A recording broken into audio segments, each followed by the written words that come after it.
sunny corner of Glenwood and Lunt with live from the Heartland, WLUW 88.7 FM, coming to you live. And we are joined on our stage with Sue O'Halloran. Hey, kiddo. Hi, kiddo. We've known each other for 50 years, Katie. You beat me to it. I always have to do this, you know. I thought it was even longer. I did. Okay. I thought you went to like Catholic grade school together. No, high school. High school. You started at high school. That's Yeah. why it's 59, Queen of 60. Peace. Queen of Peace High School. Well, we do have some former members of Rising Up Angry in the house today, and there was a number of women from Rising Up Angry who went to Queen of Peace. Oh, yes. And the kids loved them. The nuns were a little freaked out. This is going way back to early 70s. Sue and I freaked the nuns out way more than you guys. Well, that came later. No, that was before, actually. Oh, before. That was when we had the peace, the Black Jeff Peace. Fort was there. No, it wasn't Jeff Fort, but it was one of his running Black mates. Panthers out with the sheriffs Black circling Keystone Nation. the high school with the rifles out the windows. Yes, and because warnings. two young men were in all-white neighborhoods for miles. Two young black men were going to take over the school. And Susie and I were standing there in our little uniforms, waiting to welcome the gang members to our school. And the sheriffs were surrounding the school with their guns hanging out the windows and warning over the that guy's radio station. Oh, yes, Howard. WGN saying, don't send your girls to school today. The Black Panthers will be there. But it wasn't the Panthers, No, though, it was the Black Keystone It was Rangers. Keystone Nation, yeah. You young women were doing good back then, and I know you still are today. So let's And flipping forward. We're flipping forward. Flipping. Storytelling. Come on with it. Flipping on with it. Storytelling. Michael is so good with the banter, isn't he? He is just natural. What can we say? Soup.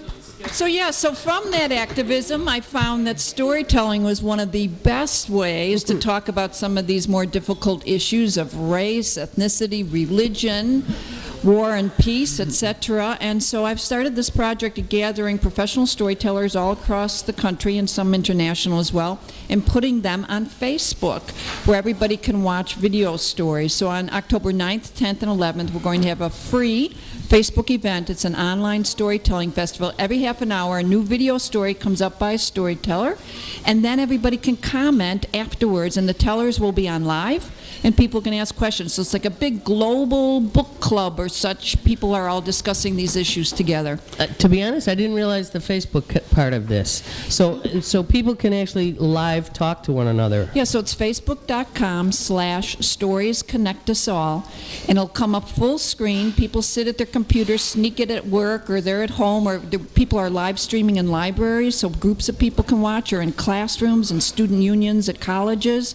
And people sit and watch the stories, and then they get on their computers and they talk to each other. Mississippi talks to Australia, talks to For that. Ghana, talks to Chicago, and people have these incredible discussions about race, about untold history, whether it's Indian boarding schools or the Japanese incarceration camps, or about Holocaust, etc.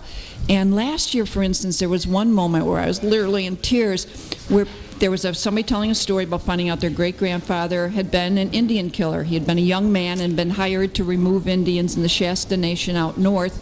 And she was trying to say, how do I deal with this? All my life I've been told he'd been a hero. He was with the Rangers, Rogers, whatever they were called. And now I find out this other part. What do I say to my grandchildren? And somebody from Germany writes and says, I found out my dad was a Nazi. And somebody else wrote and said, I found out that my grandfather owned slaves. And it was like this healing across the globe of people witnessing each other's stories and talking about how do you hold the truth, the good and the bad of your family, and the good and bad of our countries. That's deep. A lot of people wonder, what would I have been like if I lived like 5-6 generations ago during a different kind of period of time. Absolutely. It's tricky enough to be here now. Yeah. One of the things that interests me about this is the technology.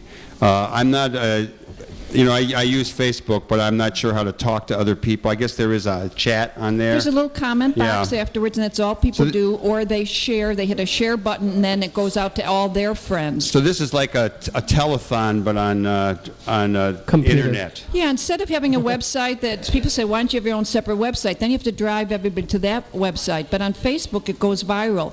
If you like something, then all your friends see it. So last year, we had a reach of over 50,000 people participating from 16 different countries. But the actual network of the friends of the friends of the friends was 500,000. So tell me, what was your experience of the effect of that last year? What was the ripple effect? Did it come back to you enough, or did you just get a kind of hint of the effect of that reach? Well, that for the 3 expanded days we reach? did it last year, like I said, we had a reach of over 50,000. So that was amazing, but people could keep going back. It's still up there, last year's festival. And this Right. year's festival will be up there for weeks. People just have to scroll down because our timelines and Facebook have the most recent entries at top. And it went on for weeks and weeks of people talking to each other and people finding lost members of their family who never knew this story about their uncle or whatever. So it went on for quite a while. How do you find it, and where do people go to, and when do they do that? People go to facebook.com/stories connect us all, written out as like one long word. And if you don't have a Facebook account, you can absolutely watch all the videos. You just hit the arrow on a person's face and their video starts. But if you have a Facebook account, that's when you can ask questions to the storytellers who will be on live after their video story shows, or make comments and talk to people from around the world. So approximately how many storytellers? I have over 65 storytellers and over 150 stories. That's a lot of stories. It's a lot of I've been reading and listening. videotaping a lot of people. We did 50 new videos just this summer. I know it's hard to ask you to do something timed or anything, but do you have something short you want to share? Sure, I'll tell you a little excerpt. In fact, Katie, you and I were in Guatemala at the same time that this story I tell about taking my sons in 1993 to Guatemala, and they had been at that time at a civil war for 33 years. So this is one of my days. Day 3.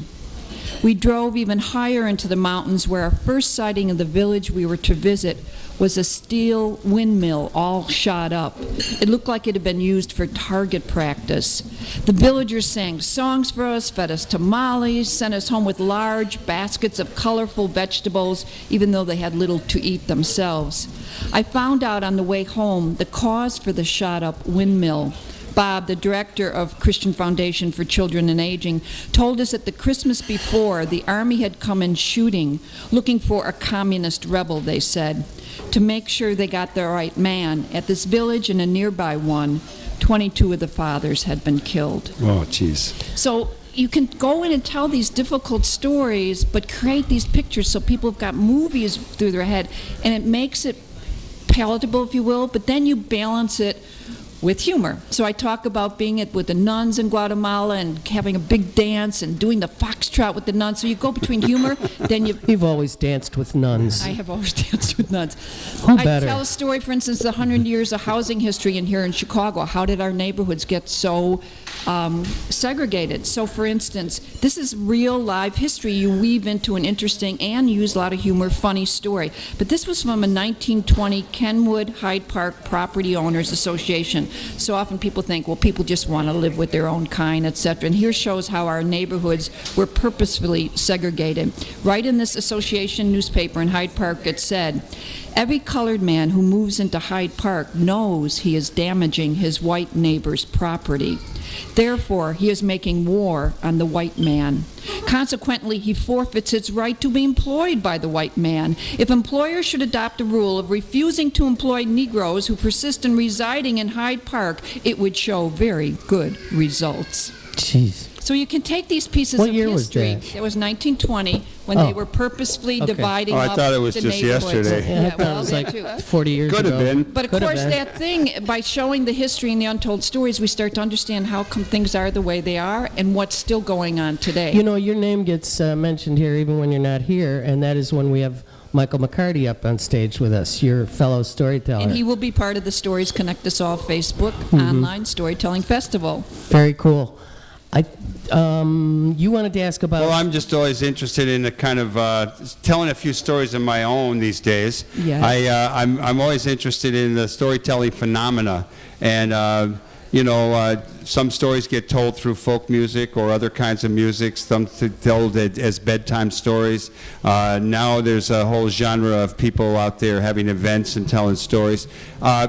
Just give us a little historical perspective on, storytelling back from caveman days to now in a few minutes. Well, I will tell you what is and you've interesting in got terms 6 of... minutes to do that. I have run our live storytelling festival for 10 years before I decided to take it online so it could be international. But there's the storytelling movement in Chicago and nationwide is about 40 years old. I will be going next week to Jonesboro, Tennessee, where 10,000 people will be down there to listen to stories over That is the the weekend. biggest, isn't it? That's the biggest right now. But it's been going on all over. But what's so interesting is the young people, of course, are picking up because we are narrative beings. We are storytelling beings. We can't help ourselves. What's interesting is many younger people read. We, when we perform, don't read. We talk to the audience. But it's very exciting because I'm starting to go to many of these different events. This Much Is True, story sessions. The young people are starting to meet in pubs, a little different than we did, but they meet in pubs and they read or tell their stories. Though the funny thing is many feel like we've discovered, and they're talking about the new storytelling movement, and then we old-timers come and say, we've been doing this for almost 50 years. It's okay for the young bloods It is. to take credit for something that Well, we invented our had its form, roots. they're inventing theirs. Yeah. It's great. Yeah, just so long as I could see they're a doing it. storytelling night here at the Heartland Well, listen, Cafe. I told stories Coming on to up. kids once. I babysat when they were little, and my wife Paige had me come and No tell them wonder my stories and kids are so babysit. talented. Okay. So do you have another quick story? Well, you know what? Well, this is a story I tell. Katie and I met in high school. In high school, we got involved in an interracial civil rights group. And I talk about the first time I was to drive up to the north side for a retreat. I grew up on the south side.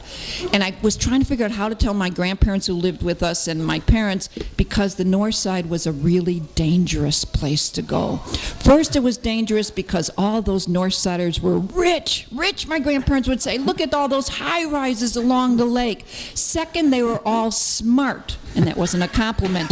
Too smart for their own good. On the south side, we had practical factories. I lived by the Nabisco cookie factory, steel mills. But on the north side, they had brain factories that produced people that asked too many questions. And worst of all, on the north side, they were all atheists. Atheists! On the south side, of course, we went Catholic parish to Catholic parish. Somebody asked you where you're from, I'd say Tommymore. I wouldn't say my neighborhood, I'd say my parish. But on the north side, they had Lutheran, Presbyterian, God knows what kind of churches up there. And according to my grandparents, if you were not Catholic, you were going to hell anyway. So all those north siders might as well be atheists. So rich, brainy atheists would I ever be allowed to go to such a dangerous place. We're glad you came up here. This was before we even got to the color issue. It was going to be dangerous to get involved in this citywide group. But Katie and I, Tom Clark's out there eating on the patio, we got involved with folks and met downtown, the only safe place really for white, black, and brown kids to go in the 1960s. And we had something called Operation Bus, better understanding between students when the whole busing issue was happening.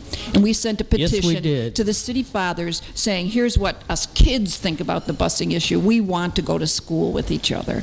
I just want to say thank you for all of that. And, I've known Katie now for a long, long time, but she introduced me to a lot of people in your network and a lot of good that you all did back then. And I'm really happy to say I'm in between the two of you who are both still out there doing a lot of good in the world. Yeah, so join us international now. We went from city to international. Stories Connect Us All on Facebook.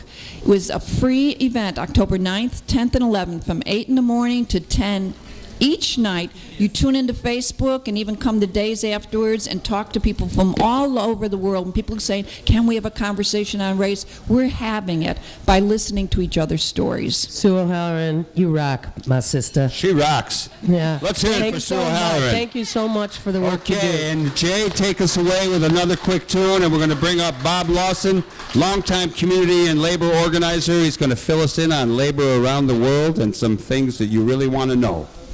Right?